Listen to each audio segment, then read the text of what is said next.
बोलो। सभी पत्रकार बंधुओं का किसान कांग्रेस की प्रेस वार्ता में है उनका बहुत बहुत धन्यवाद करता हूँ मैं। आप लोग आए, आपका कीमती समय दिया आपने। जो हमारी मांगे हैं, जो किसान डिफ़ाल्टर हो रहा है, हो चुका है 28 मार्च की अंतिम तारीख थी सोसाइटियों की, और उसके बाद भी तारीख पे तारीख दी जा रही है गेहूँ तुलाई को लेके, जो कि अब अपना 15 अप्रैल आ गया अपने संभागों में। ग्वालियर चंबल संभाग में 15 अप्रैल से शुरू होगी, और उसके लिए अभी कोई भी इंतजाम नहीं किया वो सरकार ने, और अभी भी बारदाने की किल्लत की वो वजह बता रहे हैं। ना कहीं तौल काटों की व्यवस्था है और ना कुछ है अभी।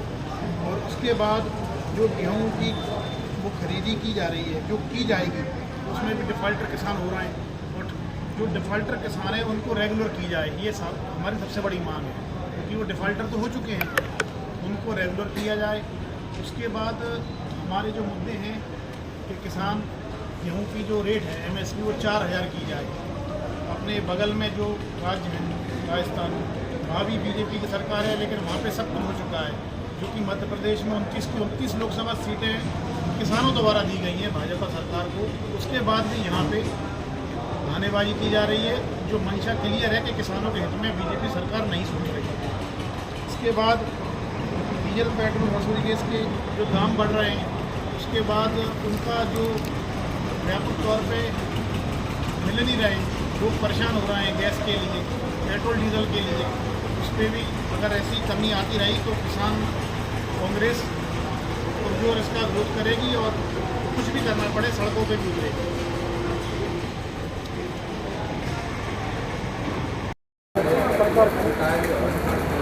अध्यक्ष जी, कांग्रेस पार्टी के एक वरिष्ठ कार्यकर्ता रामस्वरूप सिवरे जी, उनका एक वीडियो सोशल मीडिया पर वायरल हो रहा है। सिंधिया जी के पैर छूते हुए वो नज़र आ रहे हैं। इस संबंध में कांग्रेस पार्टी का क्या कहना है और उनके ऊपर क्या कुछ कार्रवाई हो सकती है?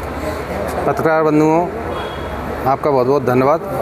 आपके ही माध्यम से मुझे ये जानकारी लगी है, और अभी मैंने वीडियो भी देखी है। हमारा जो शीर्ष नेतृत्व है उनसे चर्चा कर इनके पास जो सिवरे जी हैं, रामस्वरूप सिवरे जी, उनको हम नोटिस देंगे, और जो हमारे शीर्ष नेतृत्व है उनसे कहेंगे कि भाई वो इस बारे में हमें बताएं, और हम नहीं तो अगर जो संगठन उनका जो जवाब है नहीं मिलता नोटिस के बाद, तो क्या वो पार्टी से निष्कासित भी हो सकते हैं? बिल्कुल हो सकते हैं। भाई, आप जनता की कोई बात रखनी है तो आप रोड पर गाड़ी को रोकिए, आप उनसे टाइम लेके पर्सनल तौर पे आप उनके ऑफिस में जाइए। लेकिन ये तरीका नहीं है कि आप विपक्ष की भूमिका में हैं और आप जाके पैर पड़ रहे हैं, तो ये तो गवाही नहीं है।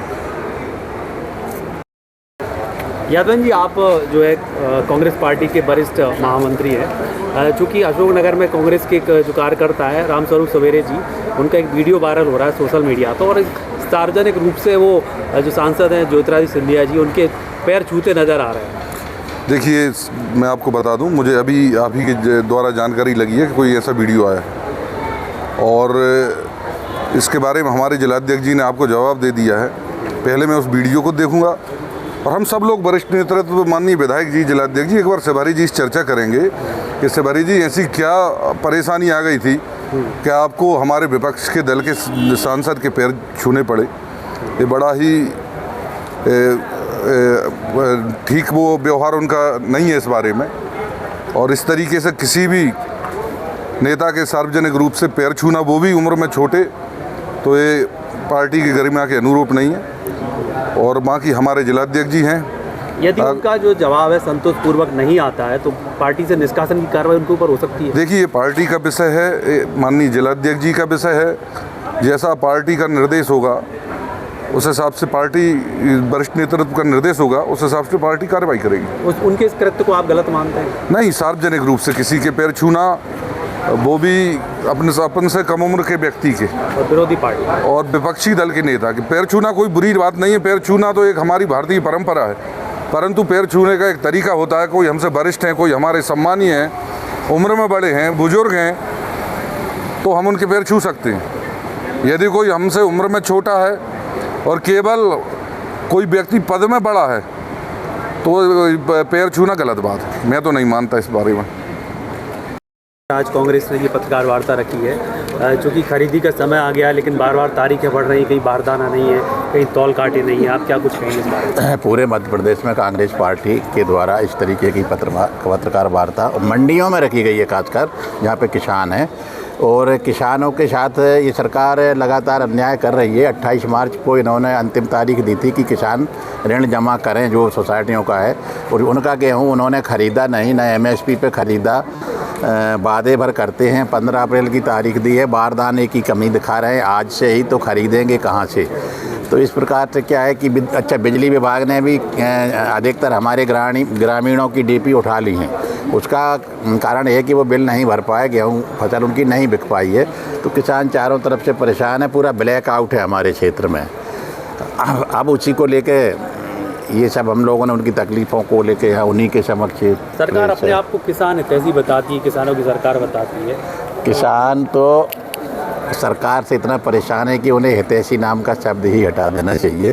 किसान खुद ही बता देंगे। मैं तो ये चाहता हूँ कि एक आध बाइट आप यहाँ खड़े हुए किसानों से ही ले लें, तो मुझे लगता है वास्तविकता का पता लग जाए। मेरा आग्रह है सभी मीडिया बंधुओं से, ये खड़े हैं, थोड़ा इनका भी एक आध ओपिनियन ले लें। हम तो आप कहोगे हम पार्टी के लोग हैं, विपक्ष के लोग हैं।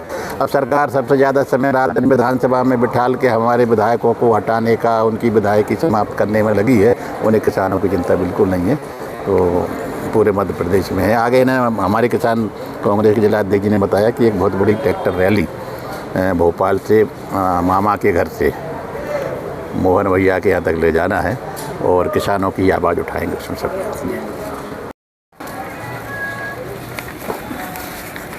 अजी, आज आपके द्वारा ये पत्रकार वार्ता रखी गई है, किसानों के क्या मुद्दे आपने रखे हैं? जो सबसे पहला जो मुद्दा है वो किसान डिफ़ाल्टर हो चुका है।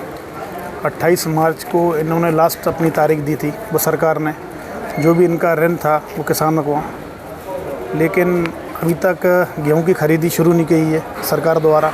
उससे किसान तो डिफ़ाल्टर हो चुका है। उसके बाद उस पर कई और हैं, उनके घर पे शादियां हैं, कईयों पे हर तरीके के समारोह जो भी होना है घरों में वो हैं। किसान परेशान हो रहा है। उसके बाद ये तुलाई की जो तारीखें बढ़ाई जा रही हैं, तीसरी बार ये तुलाई की तारीख बढ़ी है, और तुलाई भी शुरू होती है 15 अप्रैल से। तो इनके पास बारदाने की कमी का वो हवाला दे रहे हैं। उसके बाद किसानों के तुलाई के लिए पीने की व्यवस्था नहीं है कहीं पे भी, हर साल नहीं होती। पिछले साल मध्य प्रदेश में पानी पीने की व्यवस्था, पानी पीने की व्यवस्था किसानों की ना व्यवस्था होती है, ना तौल काटे होते हैं वो जितने पर्याप्त चाहिए। किसान परेशान होता है, और फिर तुलाई भी हो जाए उसके बाद माल आप सब लोग देखते हैं वो सेंटरों पे पड़ा रहता है 10-10, 15-15 दिन। जब तक वो माल वेयर हाउसों में जमा नहीं होगा तब तक पेमेंट नहीं होता। तो किसान बेचारा चक्कर लगाता रहता है। MSP भी एक मुद्दा है। MSP एक बहुत बड़ा मुद्दा है। MSP के लिए देश लेवल पे, प्रदेश लेवल पे आप सब लोग देखते हैं वो लड़ाई तो अपनी चल ही रही है उस पर। उसके बाद भी इस बार भी कोई ठोस उस पर कदम नहीं उठाया गया। पड़ोसी राज्य उसमें ज़्यादा MSP है, उसमें ज़्यादा है, राजस्थान में ज़्यादा है। राजस्थान पे 1 तारीख से अब तुलाई भी चालू हो गई है गेहूं की, लेकिन अपने मध्य प्रदेश में कोई अभी वो नहीं है। मध्य प्रदेश यहाँ पे क्यों नहीं की जा रही है? जैसे खरीदना है ही उनको, वो बारदाने की कमी उसका मुख्य कारण बता रहे हैं, जो कि जूट में अपना देश सबसे आगे है, उसके निर्माता में, जूट निर्माता में। और फिर भी, और वहीं अगर देखा जाए तो अगर विधायक खरीदने हों तो इनके पास पैसा है, सरकार के पास। आप सब लोगों ने देखा, सरकार अपने आप को किसान हितैषी सरकार बताती है। क्या है क्या किसान? बिल्कुल नहीं है किसान हितैषी। आज आप किसान से पूछिए, सब किसान खड़े हैं, इतना परेशानी आ रही है तुलाई में, हर चीज़ में। लोगों का गेहूँ, लोगों की फसल 4-4 महीने उन्होंने पाल पोस के बड़ा किया, 4-4 महीनों से उनके घरों पे रखी हुई है गेहूँ। अगर समय रहते ये व्यवस्था नहीं की गई तो आपका अगला कदम क्या होगा? अगला कदम जो हमारा वरिष्ठ नेतृत्व है वहाँ से एक आह्वान हो रहा है, एक ऐसे रणनीति बन रही है कि शिवराज सिंह चौहान केंद्रीय कृषि मंत्री के घर से लेके मोहन यादव मुख्यमंत्री उज्जैन जो उनका निवास है वहाँ तक का एक ट्रैक्टर मार्च निकाला जा रहा है बहुत बड़ा।